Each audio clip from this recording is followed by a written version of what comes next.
ఎప్పుడు మనం ఐడియల్గా తీసుకోవాలి, ఆదర్శంగా తీసుకోవాలని నేను మీ అందరినీ కోరుతా ఉన్నాను.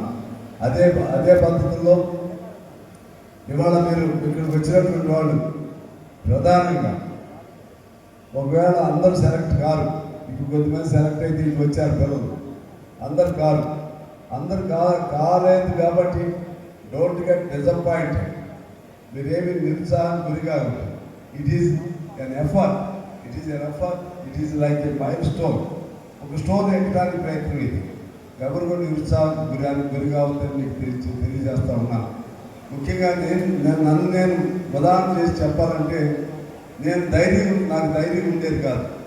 ఉద్యోగంలో పాల్గొని ఉద్యోగం వస్తుందని ధైర్యం లేదు నాకు ఎప్పుడు. అందువల్ల నేను బిఏ చదివినప్పుడు కూడా నేను ఎప్పుడు కూడా ఎటువంటి ఇంటర్వ్యూకి కూడా వెళ్ళలేదు. ఈవెన్ ఎంప్లాయ్మెంట్ ఆఫీస్లో నా పేరు కూడా నమోదు చేయించుకోలేదు. కానీ నాతో చదివిన వాళ్ళు పెద్ద పెద్ద ఆఫీసర్లు అయ్యారు, నాతో జర్నలిస్ట్గా పనిచేసిన వాళ్ళు ఎడిటర్స్ అయ్యారు. అందుకని నా అనుభవంతో చెప్తున్నా, మీరు ఎప్పుడు కూడా డోంట్ బీ నర్వస్. మీరు భయపడకండి, మీరు భయపడద్దు. మేము వేరే దానిలో ధైర్యం ఉంది కానీ దీనిలో నాకు ధైర్యం లేదు, ప్రాబ్లం అది. మీరు మాత్రం ఇప్పుడు ఇంటర్వ్యూకి వెళ్ళినా కూడా ధైర్యంగా ఉన్నాను. ఇవాళ పోయినా సరే ఎక్కడ తప్పులు జరిగినాయో అర్థం చేసుకుని మనం దాన్ని భవిష్యత్తులో సెకండ్ ఇంటర్వ్యూలో అటువంటి తప్పులు జరగకుండా ప్లాన్ చేసుకోండి. ఆ తర్వాత హోమ్ వర్క్ చేయాలి, ఇండస్ట్రీ చేయాలి. అంటే మీరు మామూలుగా ఇక డిగ్రీ అయిపోయింది లేకపోతే ఐటీఐ అయిపోయింది, చదివే పని లేదు అనుకోకండి. ఐటీఐ టెక్నికల్ జాబ్ అయినప్పుడు కూడా అది కూడా చాలా వరకు సామాజిక అవగాహన కూడా ఉండాల్సిన అవసరం ఉంటుంది. అలా అన్నీ కూడా మీరు జాగ్రత్తగా నేర్చుకోమని నేను కోరుతున్నాను. నేర్చుకుంటే ఇక్కడ ఉద్యోగం రానివాడంటూ ఉండడు. అలాగే ప్రధానంగా కమ్యూనికేషన్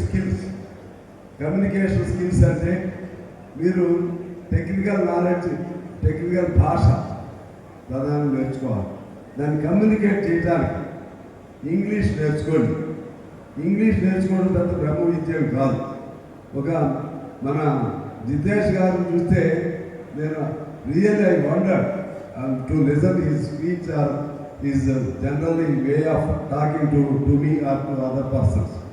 చాలా చక్కగా, అసలు నేను మొదట్లో ఆయన ఫస్ట్ వచ్చినప్పుడు తెలుగు అయినా అనుకున్నాను, నాకు తర్వాత పార్టీ నన్ను పేరు బట్టి అర్థమైంది. ఆ విధంగా అలాగే ఇంకా ఉదాహరణ ఇంకెవరు లేదు, నేను ఒక్కడైతే. చాలామంది చక్కగా, అంటే వాళ్ళు తెలుగు నేర్చుకోగలిగింది, మనం ఇంగ్లీష్ ఎందుకు నేర్చుకోలేము, మనం హిందీ ఎందుకు నేర్చుకోలేము? దయచేసి పిల్లలందరూ నేను చెప్తున్నాను, మా పని అయిపోయిందని అనుకోవద్దు. మీరు రోజు కష్టపడి చదువుతానే ఉన్నాడు. మీరు రోజువారీ పని చేసుకుంటూ 1 గంట 2 గంటలు చదువుతానే ఉన్నాడు. అది మీ భవిష్యత్తుకి చక్కటి దారి చూపెడుతుందని నేను భావిస్తూ ఉన్నాను. అలాగే ఇంకోటి కూడా మీరు గమనంలో పెట్టుకోండి, ప్రభుత్వ ఉద్యోగాలు అనేది మర్చిపోండి. ఈ సిస్టంలో ప్రభుత్వ ఉద్యోగాలు లేవు. మేమైతే పోరాటం చేస్తున్నాం కానీ నాకైతే ఆశ లేదు. ఇక మనం ఏం చేయాలి? ప్రైవేట్ ఉద్యోగాల్లోనే బెటర్ ఉద్యోగాల కోసం ప్రయత్నం చేయండి.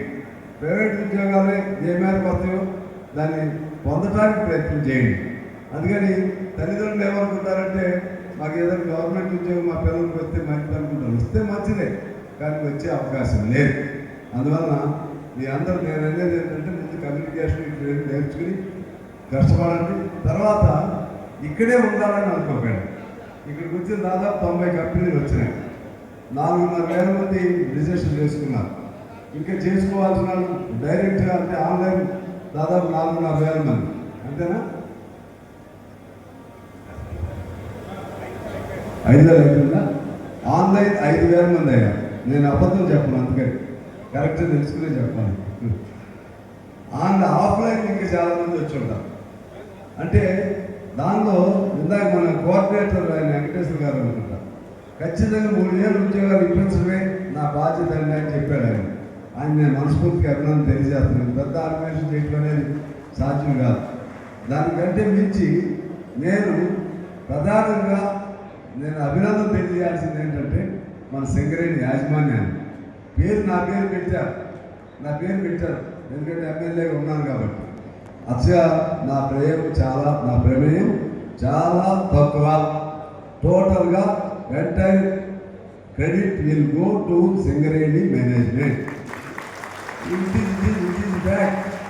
అంత నేను తెచ్చాను, నేను ఉద్యోగాలు ఇప్పిస్తున్నాను, ఇవన్నీ అది అనవసరం భాష. నేను ఎమ్మెల్యేగా ఉన్నాను కాబట్టి just to coordinate the things and as a protocol wise also I am a first person of this MLA constituency. I am being honored by the Singareni to change or to organize or to call all these people. నన్ను ఆ గౌరవం ఇచ్చాను, అందుకంటే నేను ఎక్కువ నాకేం సంబంధం లేదు. కానీ మనకి అప్పచెప్పినాక మాత్రం అటు మా సేలం రాజు గారు జిఎం, ఇంకా కోటిరెడ్డి గారు, ఎస్ఓ గారు, అదర్ రాంప్రసాద్ గారు వాళ్ళు, తర్వాత నేను కూడా మా వాళ్ళని అప్పచెప్పాను. ఇది మా భాష, మా వంగ వెంకట్, మల్లికార్జున్, రమణ, వీళ్ళని అప్పచెప్పాను. వీళ్ళు వాళ్ళు కలిసి పెద్ద ఇది యాక్చువల్గా రాత్రి 1 గంట వరకు పెళ్ళి ఉంది. ఇక్కడ 1 గంట వరకు పెళ్ళి ఉంటే ఎట్లా కుదిరింది ఇవ్వాలని ఆలోచన చేసి సాధ్యం కాదంటే బలరాం గారు, బట్టి గారు పాపం చాలా రావాలి, is very much interested to come to the Kothagudem and to attend this programme, very much interested. And also నేను కూడా ఆశపడ్డా, ఆయన వస్తే కొన్ని వరాలు ఇచ్చి వెళ్ళేవాడేమో. ఎందుకంటే డిప్యూటీ సీఎం డబ్బులు ఉన్నాయి, ఆయన ఆర్థిక శాఖ మంత్రి, కొన్ని వరాలు ఇచ్చి వెళ్ళేవాడని అనుకున్నాం. ఇప్పుడు 800 మెగావాట్స్ది పాల్మంచికి, అదేవిధంగా బలరాం గారు చెప్పినట్టుగా మనకి షాపింగ్ మాల్ ఒకటి కావాలి. అది ఆయన నేను మొదట్లోనే అనుకున్నాం. నేను అన్నిటికంటే మించి ఒక సభలు పట్టండి మంచిగా సింగరేణి, అన్నిటికంటే మించి మన బస్ స్టాండ్ ఉంది చూసారా, బస్ స్టాండ్కి వెళ్ళాలంటే భయం, బస్ స్టాండ్లో మరుగుదొడ్లకు వెళ్ళాలంటే భయం. పేదవాడికి బస్ స్టాండ్, ఖరీదైన కార్లు ఉంటాయి, పేదవాడు అచ్చమైన పేదవాడు, దాన్ని పూర్తిగా మార్చాలి, తీసేయాలనే నిర్ణయానికి నేను వచ్చా. వాడు సహాయం అందిస్తున్నారు, మా కలెక్టర్ గారు కూడా దానికి సహకారం అందిస్తున్నారు. అది దాదాపు 16 కోట్లు బడ్జెట్. మళ్ళీ మీరు పెట్టలేదేమని 10 కోట్లు అడిగా, ముందు కొద్దిగా అడుగుదాం అని కొద్దిగా. తర్వాత ఆయన గౌతమ్ గారితో కూడా మొదటి రోజు మాట్లాడితే ఆయన అటువంటి పెట్టుకోండి మంచిగా ఉంటుందన్నారు.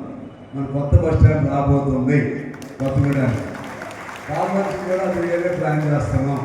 అవసరం అనుకుంటే వేరే సహాయం అడుగుతాం పాల్మంచి కూడా, ఎందుకంటే అవి పర్మనెంట్ ఉండే.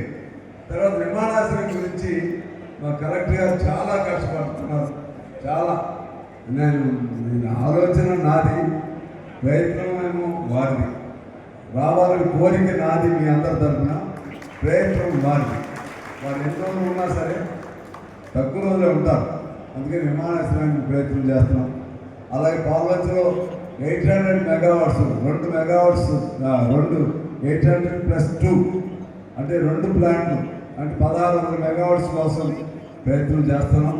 అది కూడా రావచ్చు, అది కూడా మన బట్టి గారు వస్తే ఇవాళ అనౌన్స్ చేపిద్దాం అనుకున్నాం. వీటితో పాటు ఎన్ఎండిసి ఒకటి ఉంది, అది కూడా అంటే ఇవన్నీ ఉద్యోగాలకు సంబంధించినవి. మిత్రులారా, ఇవన్నీ మాకెందుకని అనుకోవద్దు. మన ఇద్దరు దాదాపు మన నియోజకవర్గం నుంచే మీరు అందరూ వచ్చారు, బయట వాళ్ళు చాలా తక్కువ ఉంటారు. మన పిలిచింది కూడా మన నియోజకవర్గం. అదేవిధంగా ఎన్ఎండిసి ఉంది, నేను అనేక సార్లు ముఖ్యమంత్రి గారి దృష్టికి తీసుకెళ్ళాను. అదేవిధంగా బట్టి గారు, మన మంత్రులు, ముఖ్యంగా శ్రీధర్ బాబు గారి దృష్టికి తీసుకెళ్ళారు. త్రిపుల్ పీ కింద దాన్ని ఏదో చేద్దామని అన్నాడు. అది కూడా వస్తే అది కూడా నడుస్తుంది. ఇవన్నీ ఉద్యోగ అవకాశాల కోసం ప్రయత్నం చేస్తూ ఉన్నాం. అన్నిటికంటే